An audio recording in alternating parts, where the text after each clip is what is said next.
Broadcasting live from Forward Observer Central Command in Austin, Texas. It's the man always out front on issues. You're listening to Out Front with Mike Shelby.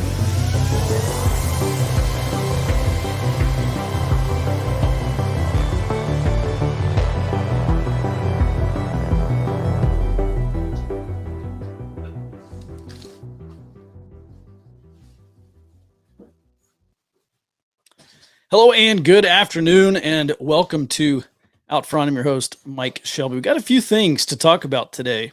A little bit of carryover from this morning's report. By the way, this show every day is brought to you by Forward Observer's early warning subscription.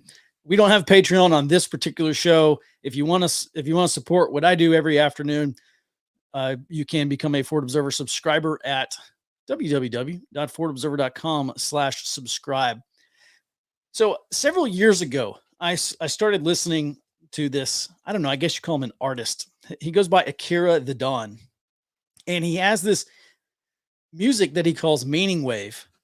And Meaning Wave is kind of a take on I forget what kind of music it is. At any rate, it's kind of like lo-fi beats, but they have speakers. They're speakers who talk over the music. And you know, he's got Jocko Willink and Elon Musk and Terrence McKenna and Alan Watts and just a whole bunch of other people. And it's very interesting, very intriguing to listen to. Well, he's got this one song, which is a speech by Terrence McKenna. And he's talking about worry. McKenna is. And he says, I was listening to it the other day. He says, worry is a total waste of time. It presupposes a knowledge of the situation that is in fact a form of hubris. And he goes on, another thing he says is worry is betting against yourself. And you may have heard this other very famous quote that some guy said. He said, who of you by worrying can add a single hour to your life? Of course, that's Jesus and Matthew and Luke and maybe some other books. But I think about this because there has been in the past, and we are into another period where I think people are just very worried. And I see it by the comments on social media. I see it in emails that I get. People are asking questions. Oh, what should we do? And how do we prepare for all this stuff? And I don't know. I used to lose some sleep over it. But one thing that I was able to do to kind of, I wouldn't say I've conquered worry, but I am very concerned about the future. And I imagine everyone in the audience is as well. Cause I mean, that's why you're here, because I talk about this stuff. I talk about what I think is going to happen in the future. The solution to worry, though, is to be proactive. And that's something that I mentioned on Friday. Not being proactive in a doomsday or apocalyptic sense, because the world's going to keep going on. You're probably going to still be alive, or your kids are going to be alive. And we're all just going to be forced to live our lives through whatever happens. So I think actually a drop of stoicism is some good medicine here, and just, hey, whatever happens, going to happen. And we're just going to do our best to get through it.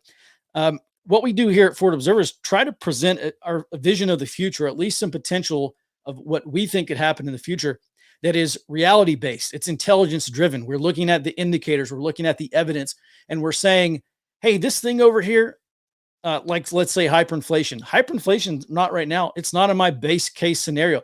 I don't lose sleep over hyperinflation. I've considered the second and third order effects here locally. That's why it's very important to do your area study and to look at these national level or strategic type developments like hyperinflation or nuclear war or EMP or grid down or whatever kind of doomsday prepper scenario you have, and consider the local effects of that. The more we can do that, the better prepared we can be, because now we know what, on the tactical level, we know what we can do. And so at any rate, what we do at Forward Observer is paint a picture of what could happen in the future, hopefully give you some ideas of how to prepare for that, and really remove some of your worry by reducing uncertainty about the future, telling you what we think is more likely to happen and less likely to happen. Now, with that all said, let's talk about World War III, which is going to kill everybody.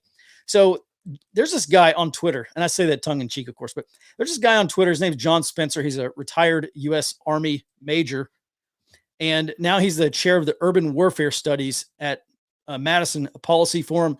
That is, according to his Twitter bio, that has not been independently fact-checked by the Washington Post yet. But he has been putting out some very interesting information about how to defend urban areas, and his target audience are people in Kiev, Ukraine.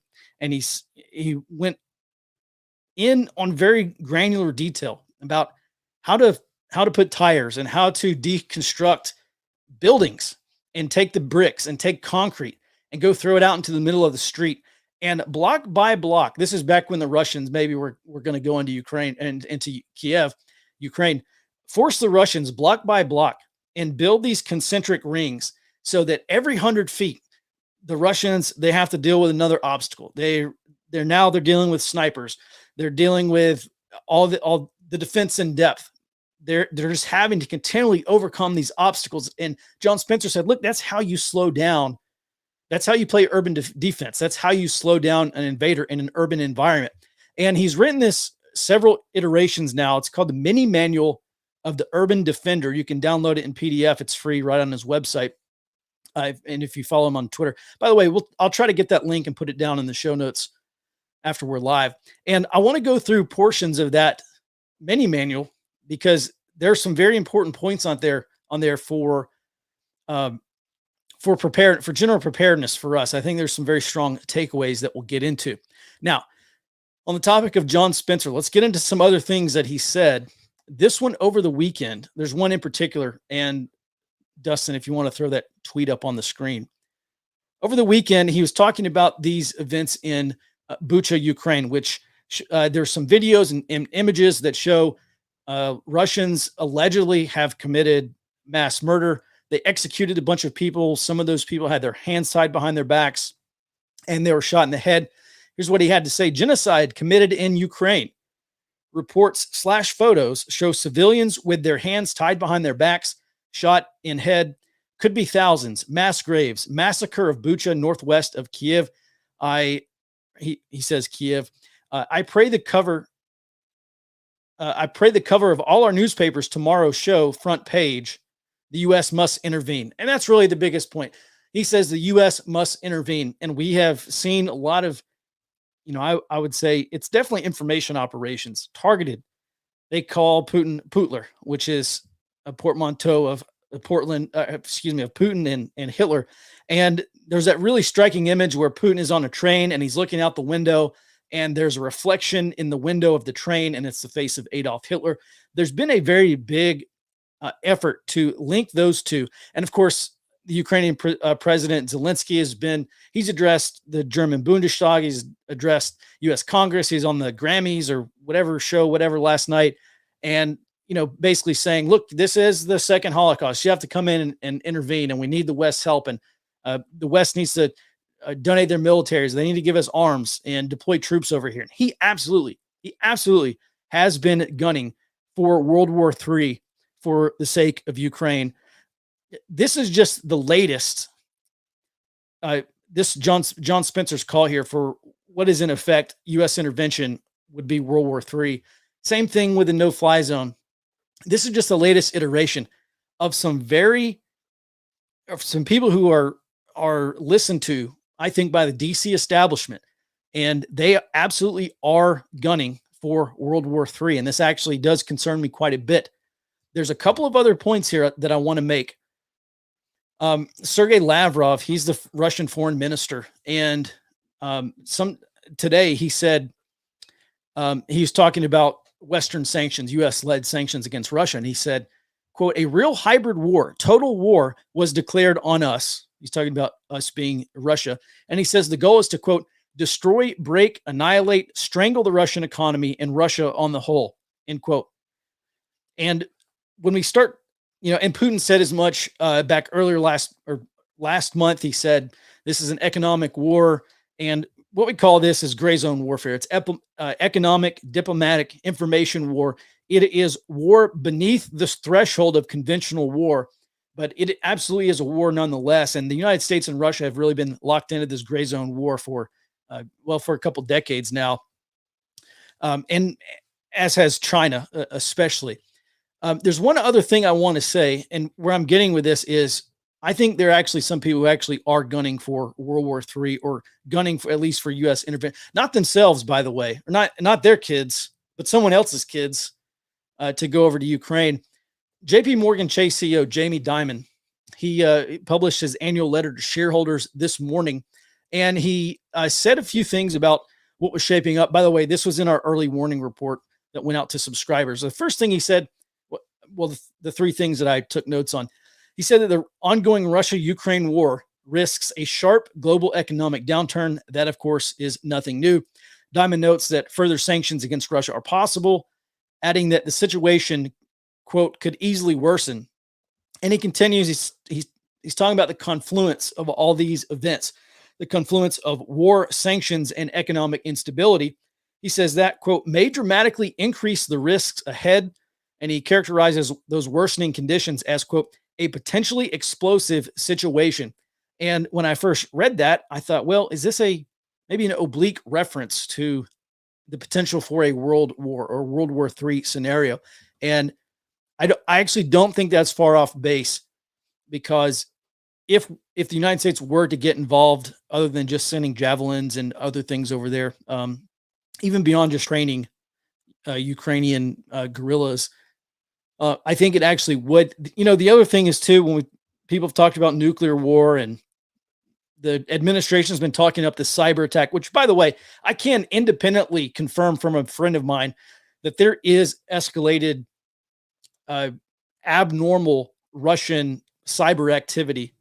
And so that's not just a White House, let's talk up the threat thing. I actually do think that's real, according to a friend of mine, and who works in cybersecurity. And so we talk about red lines, Putin's red lines. My take on Russia, I think it's easy to believe two things at the same time. You can believe two things at the same time. I can believe that, in the West, Putin is a bad guy, right? Everyone says that. There's not everyone, but most people say that you're basically a Nazi if you disagree with that, according to the propaganda, the analytic line in the West, with Putler. And then the other thing that I think is also easy to believe is that the United States, I actually do believe that they pushed Ukraine and Russia into war, because they continually talking about Ukraine joining NATO, Ukraine joining the EU, which is not a big deal. That would effectively be an economic and kind of international governance development. But they talked about Ukraine joining NATO, which would be a military development. And they refused to say, even though NATO said, look, it's kind of an impossibility. Ukraine really doesn't meet the standards to join NATO. And there were some U.S. efforts for many years back during the Obama administration, to kind of coach the Ukrainian government. We've been sending advisors over there trying to stamp out corruption in the Ukrainian government, trying to get them to satisfy those requirements to join NATO. And if you're Putin, you're looking at this and you say, there's no way that we can allow Ukraine to join NATO, because then they're literally going to be on Russia's doorstep. So I actually think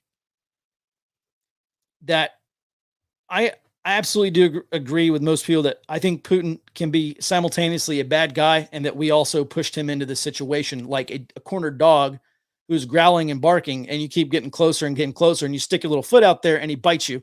So, I think those two things can be simultaneously true. And I've talked about my other views on Putin. I think Putin, he's obviously a hero to most people in his country. And I think Putin, I like to assess the alternative, or look at things from the opposite point of view as well, or from alternative points of view. And one alternative point of view is that Putin is simply he's doing the things that are going to keep him in power. But I also think there's an element that Putin is doing what he thinks is best for the Russian people, and what at least some of the Russian people, and if you believe polling data from Russia, what a majority of the Russian people want. All right. At any rate, that's the first thing that Jamie Dimon talks about. The second thing is that Diamond believes that the Federal Reserve could raise interest rates significantly higher than the markets expect. I talk a little bit more about that in today's report. And the third thing is that Jamie Dimon is calling for the United States to develop, quote, a new strategic, economic, and competitive framework to counter China. So this is when somebody like Jamie Dimon talks. I mean, Dimon is incredibly plugged in. He runs one of the largest banks in the United States. And I think when people like that, just same thing with this Klaus Schwab stuff, and same with a lot of the other very influential people, the elite establishment, when they start talking about this stuff, I'm going back to the first point about Jamie Dimon calling for increased U.S. military spending and NATO deployments to NATO's borders with Russia and Ukraine. When these people start talking like this and making a case about worsening conditions, I think it's worth it to listen. And World War III does concern me somewhat. Specifically, what's Putin's red line on economic warfare going to be? And at what point is he going to respond with a successful cyber attack? Here's the other thing about cyber attacks. There are, I said, like maybe tens of thousands of cyber attacks a day. There's including minor intrusions, and there's probably like millions against the United States every day. Eventually, one of those may be successful. So just because Russia tries to carry out a significant cyber attack or some kind of exploitation that disrupts domestic information and communication systems in the United States doesn't mean it is going to be successful. But I think eventually, if the Russians are determined, I think they will eventually. All right, let's move on to another topic here. By the way, if you're over on the early warning side, go ahead and drop your questions into the chat, and I'll get them at the end of the show. Let's move on to gold. So I came across this headline today from Kitco. U.S. Mint sees strongest gold bullion demand in 23 years. Monthly purchases of American Gold Eagles from February to March jumped by 73%. On the topic of precious metals, there absolutely is demand for physical gold and silver. I've talked about Gainesville Coins before. They're backlogged on their shipping. They say it's not only are they backlogged with orders, they're not even able to get enough silver. They're very slowly getting silver from the U.S. Mint to be able to turn around and sell. So it is not just an issue of increased demand. There's also a supply crunch in silver. Now, on the topic of precious metals, I was also reading a few things this morning from Robert Kiyosaki. By the way, there have been a few books that have been as influential on me, or influential enough for me to say that they have changed my life, or maybe changed my course in life. And Robert Kiyosaki's Rich Dad, Poor Dad and the Cash Flow Quadrant and some of his other books, I can say that Kiyosaki has absolutely had an impact on my life, the way I see the world, and the way I'm trying to prepare for the world, specifically on the financial side. Here, there's a couple of tweets that he said. I want to go through one right now. He said, quote, "World in trouble." And again, this is on Twitter, so everything's kind of condensed. He says, quote, "World in trouble, national debt to go through the roof, Biden causing inflation and blaming Putin, dollar about to implode, buy more gold, silver, Bitcoin, Ethereum, and Solana before World War III." End quote. And let's go back to worry for a second, because there is a lot of worry. Listen, I don't think, maybe I'm wrong, maybe I will be wrong, I don't think that we're just going to wake up one day and the world's going to be ending. I don't think it's an overnight process. I think this is a decadal process, as we have seen. I think we're well into it. Could there be something catastrophic like a Suez crisis for the United States? I've talked about this over on the high side for subscribers quite a bit. I'll just cover it briefly. Now, 1956, there was a Suez Canal crisis. The Egyptians said, well, we're going to go in and we're going to take back over the Suez Canal from the Brits. And the British and the French and the Israelis didn't like that very much. They actually invaded Egypt, and they were going to militarily take back the Suez Canal and take physical control over it. And the Eisenhower was president at the time. He didn't really like that. And he threatened to sell off U.S. reserves of the British pound. basically threatened to dump all British pound denominated assets that the United States had. And that threat alone, first of all, the military campaign, I think, lasted like 10 days before the Brits capitulated. The Brits, the French, and the Israelis, and they redeployed, they left. But the threat of the United States, just the ability of the United States to be able to dump the pound, ended up being catastrophic for the British pound because there was a bank run. People tried to withdraw money out of their banks, try to get it all out of the banks, presumably to spend it. They tried to sell off the pound, and what happens is there were, this is of course is a vastly different time for foreign exchanges and transfers of money. But the point that I want to get to is, could there be an American Suez crisis? Could there be at some point in the future a point in time where the United States, and maybe it's Taiwan, maybe it's Ukraine, where the United States tries to dictate or tries to do something, and maybe the Chinese, or maybe this whole Russia, Chinese, India financial, I don't think they are quite maybe to an agreement yet, but there is some level of cooperation there. But what happens when those three countries dictate to the United States what they're going to do instead of the other way around? Because that's exactly what happened at the end of the British Empire to the beginning of the American Empire. Eisenhower, the United States told Britain, stop the military campaign or we're going to dump our reserves. And Great Britain ended up having a monetary crisis anyway, even though the United States didn't do that. So it would be catastrophic for who cares what is catastrophic for the Russians? They're already going through it. I'm not sure how much worse it could get for the Russians, but for, it'd be catastrophic for China. It'd obviously be catastrophic for India.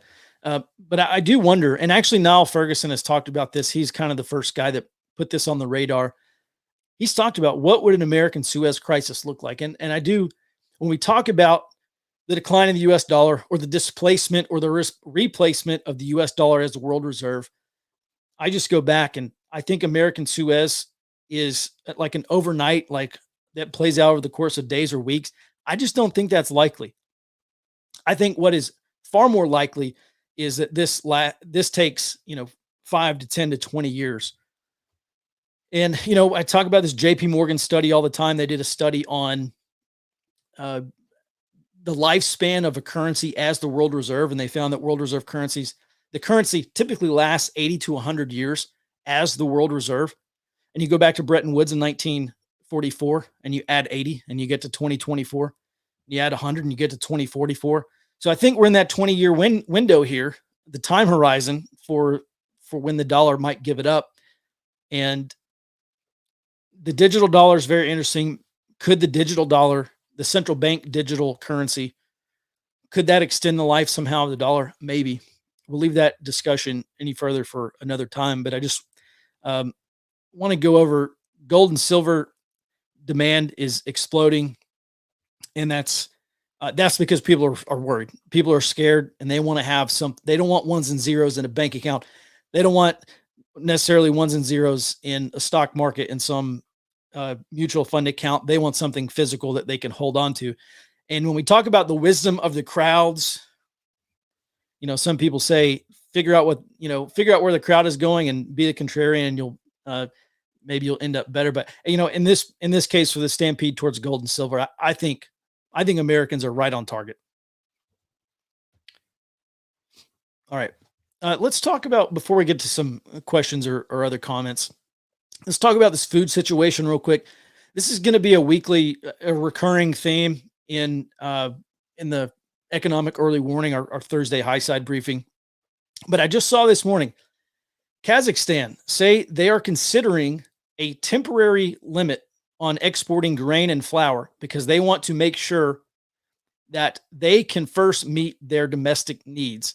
And there's some people who may disagree with me, like my friend Rob, who's on Twitter earlier and replied to this, but he said it is going to be catastrophic. It may be. And I'm not saying this is going to be catastrophic. However, we continue to see the warning signs of countries limiting food exports or closing the export of food and other goods. And if this does become the norm, then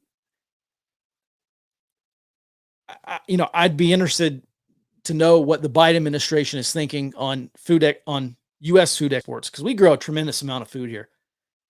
Um,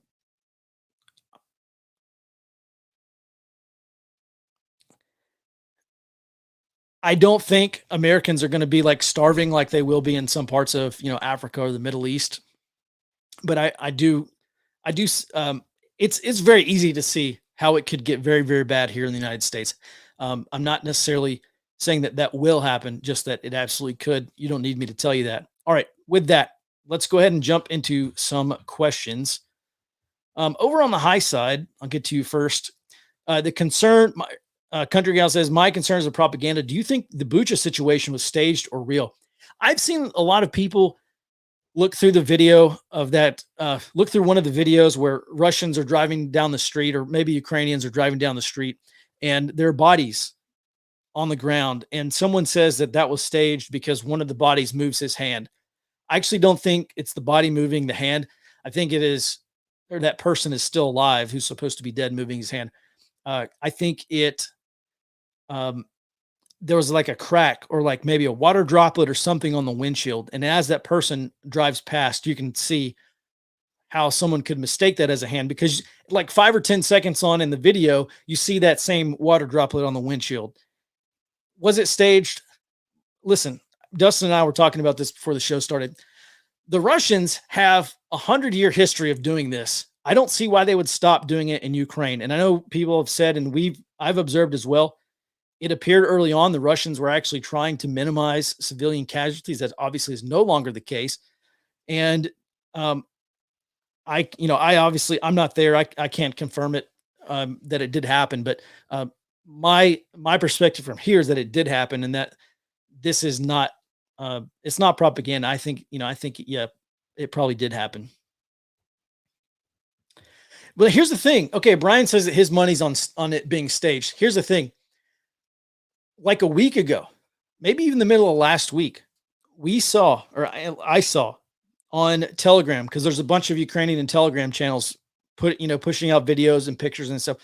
And there were accusations that, oh yeah, you probably saw the videos of this. Allegedly, Ukrainians shooting captured Russian POWs, prisoners of war, shooting them in the knees, literally kneecapping them and wounding them for life before being turned back over. There were also some accusations, and again, I'm not saying that this actually happened, but there are accusations that the Russian people were consuming, that the Ukrainians were cutting off fingers and toes, cutting off the private parts of these Russian POWs, and then sending them back in releasing them as whatever kind of prisoner swap that they had engineered. And I remember thinking, man, if that's the case, the gloves are coming off by the Russians. If the Ukrainians are treating Russian soldiers like this, the Russians absolutely have zero reason whatsoever to be I don't know, kinder and gentler, be heartsy and mindsy with the Ukrainian people. So I'm not saying any of that is true. I'm just saying that's what I saw, and I believe that to be true. It may not be. That's just my own personal take. All right. Dustin, if you can help me find some questions here over on the YouTube side, we got a couple more minutes. If you're going to buy one or the other, would you buy silver or crypto? All right. Here's my problem with gold and silver, and also Bitcoin and a lot of other crypto is, you can't eat Ethereum. So if I were certain that I had my bases covered, I have enough water, start with water. I had enough water. I had enough food. I had enough brass and lead, and I had spare parts kits for all your equipment. If I was positive that I had all that stuff, then yeah, I think it would be prudent then to, I think, hold again. Okay, look, I'm not a financial advisor. This is not financial advice. Consult your financial advisor to see what best suits your needs. But I own physical gold and physical silver. I also own Bitcoin, also own Ethereum. If we are going to go through a bear market with crypto, I want something.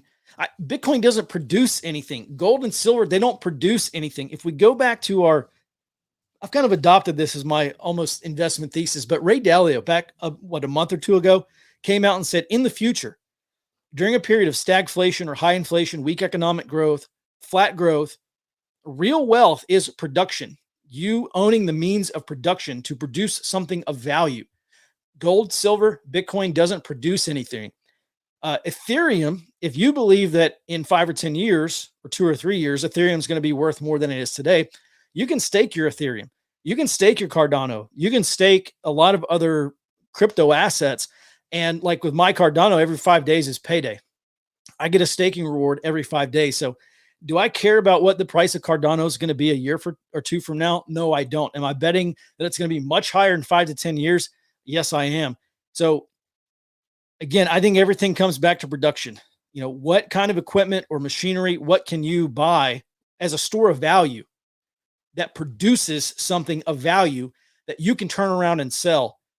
Because if prices do go higher, if we do have runaway inflation, I think we probably will have stagflation.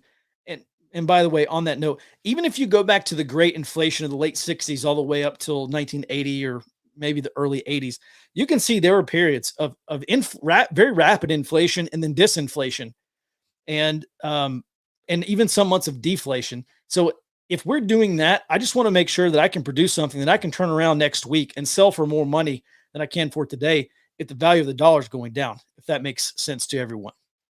Yeah. And yeah, someone says a barter system. Yeah. I mean, making something that people need or that people can consume, I think is really the way to go if I'm trying to invest my money for, let's just say, for the next decade or so. If this does happen, and again, 68 to 80. I mean that's a long time. So I mean that's over a decade. Which if Larry Summers is right and we do end up repeating that, then yeah, we may very well be looking at a decade of this. Why isn't grain going up as fast as silver and gold? It feels like we're seeing algorithmic trading to suppress prices. Okay, so I'm not a commodities trader.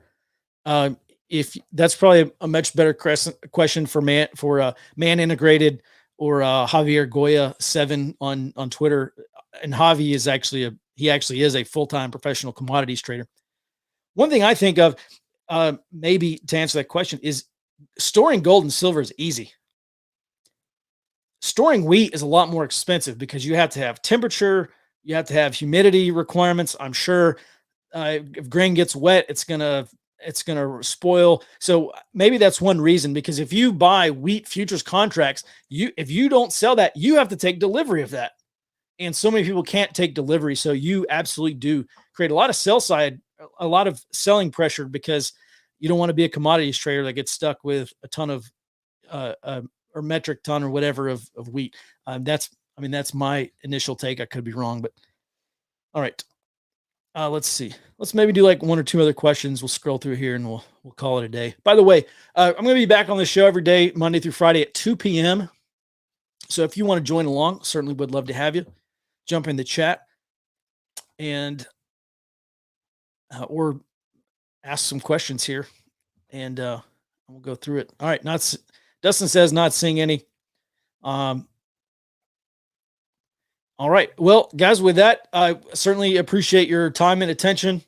Again, if you want to support the show, become a Forward Observer subscriber. You can do that at forwardobserver.com/subscribe. And we'll be back in your inbox tomorrow morning, 9 a.m. back. Dustin will be back on the Daily SA at 9 a.m. I'll be back on the show at 2 p.m. Central. Until then, be well and stay out front.